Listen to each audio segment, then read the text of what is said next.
آپ کبھی اسلام کی تاریخ اٹھائیں، 5ویں 6ٹی 7ویں صدی ہجری کے حالات اٹھائیں، مسلمانوں کے اوپر ایک آفت نازل ہوئی، اور وہ آفت اتنی بڑی آفت تھی کہ مورخین نے لکھا کہ انسان کی تاریخ کے اندر، مسلمانوں کی تاریخ میں نہیں، انسانوں کی تاریخ کے اندر اس سے بڑا فتنہ نہیں دیکھا گیا، انسانوں کی تاریخ کے اندر اس سے بڑی آزمائش نہیں دیکھی گئی۔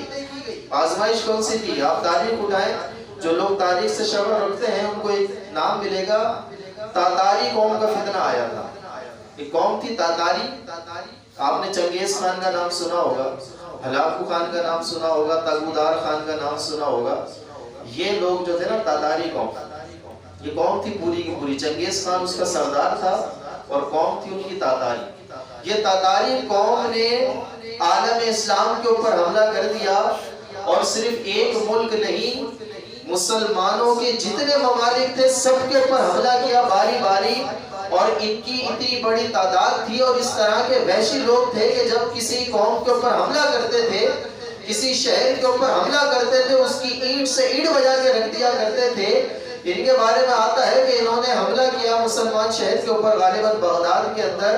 مسلمانوں کا بہت بڑا علم کا ذخیرہ، اس وقت تو قلم سے ہاتھ سے ہی کتابیں لکھی جاتی تھی، انہوں نے وہ کتابیں اٹھا کر دریا کے اندر ڈال دی، لاکھوں کی تعداد میں کتابیں دریا کے اندر ڈالی کہ دریا کا پانی سیاہی کی وجہ سے کالا پڑ گیا، اتنی کتابیں ضائع کر دی۔ اب اس فتنے کا آغاز ہوتا ہے، شاہ محمد خوارزم ہے، بادشاہ ہے، بہت بڑی سلطنت ہے، اس کے برابر کے اندر یہ چنگیز خان تاتاری قوم رہتی ہے، تاتاری قوم کی سلطنت ہے، انہوں نے حملہ کر دیا، اور حملہ کر دیا شاہ محمد خوارزم کی سلطنت کے اوپر۔ حملے کی وجہ کیا ہے وہ میں آپ کو بتاتا ہوں، لیکن آپ ان کا فتنہ دیکھیں۔ انہوں نے حملہ کیا، اور جب حملہ کیا تو یہ شاہ محمد خوارزم اپنے دور کا سب سے مضبوط حکمران تھا، یہ اپنی جان بچائے بچائے بھوگتا تھا۔ انہوں نے ایک ایک بندے کو پکڑ کے، کیا علماء، کیا سادات، کیا شرفاء، کون کاروباری، کون سی عورت، کون سا مرد جو تلوار کے تحت آ گیا اس کو مار کے رکھ دیا، کاٹ کے رکھ دیا، لاشوں کے انبار لگا دیے۔ خوارزم سے باہر نکلے، شام کے اندر گھس گئے، دمشق کو تباہ و برباد کر دیا، حلب کی اینٹ سے اینٹ بجا دی، مسجدوں کے اندر چلے گئے، شرابیں انڈیل دی، مسجدوں میں کھڑے ہو کر پیشاب کرنا شروع کر دیا، مسجدوں کو جلا دیا، قرآن پاک کو جلا دیا۔ آخر کے اندر بغداد رہ گیا۔ بغداد مسلمانوں کی خلافت کا مرکز تھا، عباسی حکمرانوں کی خلافت تھی، ان کا اگلا جو ہدف تھا یہ عباسی خلفاء کی حکومت تھی، بغداد تھا۔ بالآخر انہوں نے بغداد کے اوپر حملہ کیا۔ مسلمانوں کے اندر اتنی طاقت نہیں کہ ان کا مقابلہ کر سکے، آدھی کی طرح سے طاری ہو گئے۔ تاریخ لکھتی ہے، خدا کی قسم پڑھتے ہوئے بندہ خون کے آنسو روئے کہ مسلمانوں کو مار مار کر انہوں نے لاشوں کے ڈھیر لگا دیے، لاشوں کو دفنانے والا کوئی نہیں تھا۔ پھر اس کے بعد ان لاشوں کے اوپر بارش برس گئی، اب مردہ پڑا ہوا ہے، بارش برس گئی، پورے شہر کے اندر تعفن بدبو پھیل گئی، دفنانے والا کوئی نہیں ہے۔ مسلمانوں کے اوپر تاتاریوں کے خوف کا عالم یہ تھا کہ اگر 100 بندے کسی گلی کے اندر کھڑے ہوئے ہیں اور ان کے اندر ایک تاتاری مارنے کے اندر گھس جائے نا تو ان 100 بندوں کے اندر ہمت نہیں تھی کہ اس ایک کو پکڑ لے۔ آپ کو حیرت ہوگی، مجھے انتہائی حیرت ہوئی واقعہ پڑھ کر کہ ان کے خوف کا عالم کیا تھا۔ خوف کا عالم یہ تھا کہ اگر کسی کوئی تاتاری مرد کسی مسلمان مرد کو پکڑتا، اس کو بولتا اپنی گردن یہاں پر لٹا کر لیٹ جا، گردن نیچے رکھ کے لیٹ جا، میں تجھے ذبح کروں گا۔ اب وہ گردن نیچے رکھ کے بیچارہ مسلمان لیٹ جاتا۔ اب تاتاری کہتا کہ چھری بھول کر آ گیا، یہیں پر لیٹا رہا، میں چھری لے کر آ رہا ہوں۔ وہ وہاں سے جاتا، چھری لے کر آتا، اس مسلمان کی اتنی ہمت نہیں تھی، اٹھ کے بھاگ جائے۔ یہ عالم ہوا ہوا تو تاش کر کے رکھ دیا۔ اس کے بعد وہ آگے بڑے مصر کی طرف گئے، تو مصر کا حکمران تھا رکن الدین بیبرس، اس سے بس ایک ہمت کی اور تاتاریوں کے مقابلے میں آیا، اور وہ پہلا حکمران تھا جس نے تاتاریوں کو شکست دی، ان کو پیچھے بھگایا، تاتاریوں کو مارا، وہ بھاگے۔ اور اس کے بعد یہاں سے اب تھوڑی سی مسلمانوں کے اندر طاقت پیدا ہونا شروع ہوئی، ہمت پیدا ہونا شروع ہوئی، تو اب جگہ جگہ انہوں نے حملے شروع کیے۔ لیکن اصل بات کیا تھی کہ اب وہ جو چنگیز خان تھا، چنگیز خان مرا، اس کے بعد حکمران جو تھا وہ ہلاکو خان آ گیا، پھر تغودار خان آ گیا۔ اب یہ کئی نسلوں میں تقسیم ہو گئے۔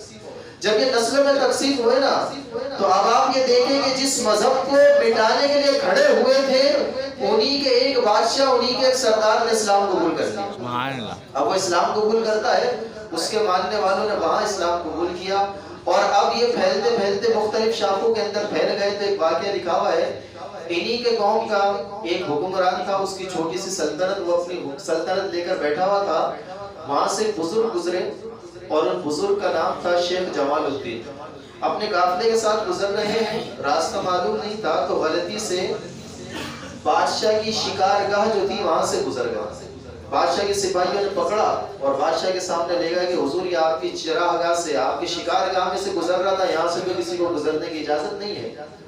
اب وہ جو تتاری قوم کا سردار تھا کہنے لگا کہ تمہاری ہمت کیسے ہوئی کہ تم میری جو ہے چراہ گاہ سے گزرو، تم میرے شکار گاہ سے گزرو؟ تو وہ کہنے لگے شیخ جمال الدین حضور اجنبی لوگ ہیں، راستے معلوم نہیں تھے، ہمیں کیا پتا یہ آپ کا خاص علاقہ ہے، معلوم ہوتا نہیں آتے۔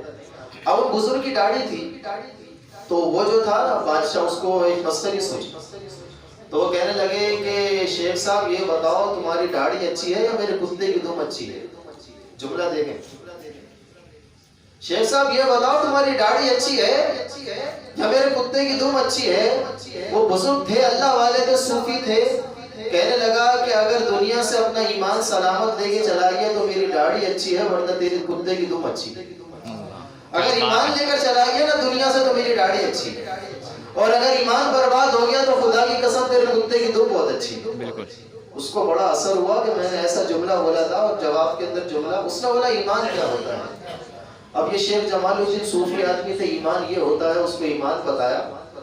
تو اس شخص نے اسلام قبول کیا تو اس کی قوم کا وہ سب سے بڑا بادشاہ بن چکا تھا، اور اس نے پھر اعلان کر دیا کہ میں مسلمان ہو گیا۔ اس کی پوری کی پوری رعایا جو تھی مسلمان ہو گئی، اور 1.5-2 صدی تک جو مسلمانوں کے اوپر ظلم و ستم ڈھایا جا رہا تھا وہ تاتاری قوم پوری کی پوری مسلمان ہو گئی۔ سبحان اللہ۔ اقبال نے لکھا ہے عیاں فتنہ تاتار کے افسانے سے، پاسپا مل گئے کعبے کو سلام خانے سے۔ یہ بت خانے سے ہی کعبے کو پاسپا ملے ہیں۔ یہ تاتاری قوم مسلمان ہو گئی، آگے حکمران بنے۔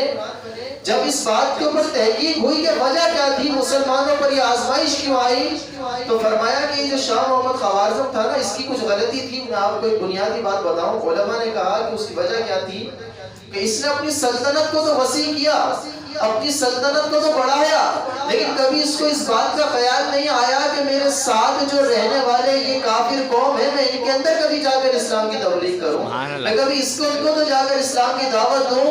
تو اس کا وبال یہ آیا کہ انہوں نے مسلمانوں کی اینٹ سے اینٹ بجا کے رکھ دی، اور آپ یہ دیکھیں کہ وہ کام جو حکمرانوں کی تلوار نہیں کر سکی نا، وہ اللہ والوں کی گفتار اور کردار نے کر کے دی۔ وہ تاتاری قوم وہی اسلام کے اوپر آ کر اپنا سر جھکا دیا کہ جو اسلام کو ختم کرنے کے لیے نکلے۔ تو ہمارے اوپر جو آج سب سے بڑا وبال آ رہا ہے نا، وہ وبال یہ آ رہا ہے کہ ہم نے ظالم کا ہاتھ پکڑنا روک دیا، بالکل ہم نے ظالم کو غلط کہنا روک دیا۔ حضور نبی پاک علیہ الصلوۃ والسلام نے ارشاد فرمایا کہ اپنے بھائی کی مدد کرو، خواہ وہ ظالم ہو یا مظلوم ہو، اپنے بھائی کی مدد کرو۔ صحابہ کہنے لگے یا رسول اللہ بھائی ہمارا مظلوم ہو، مدد کرنا سمجھ میں آتا ہے، اس پر ظلم کیا، ظالم کی مدد کیسے کریں؟ حضور نے فرمایا اس کو ظلم سے روکو، ظلم سے روکو، یہ اس کے اوپر تمہاری مدد ہے۔ آج ہمارے معاشرے کے اندر سب سے بڑی خرابی جو پیدا ہوئی ہے، خدا کی قسم یہ ہے کہ ہم نے لوگوں کو برائیوں سے روکنا چھوڑ دیا۔ ہمارے گھر میں برائیاں ہوں، ہمارے محلے میں برائیاں ہوں، ہمارے دوست احباب گناہ میں، ہم کہہ رہے ہیں یا شیخ اپنی دیکھ ہم تو صحیح ہے نا، میں نماز پڑھتا ہوں، میں تہجد پڑھتا ہوں، میرے بھائیوں جہاں نماز پڑھنا لازم ہے وہاں بندے کے اوپر یہ فریضہ بھی ادا کرنا لازم ہے۔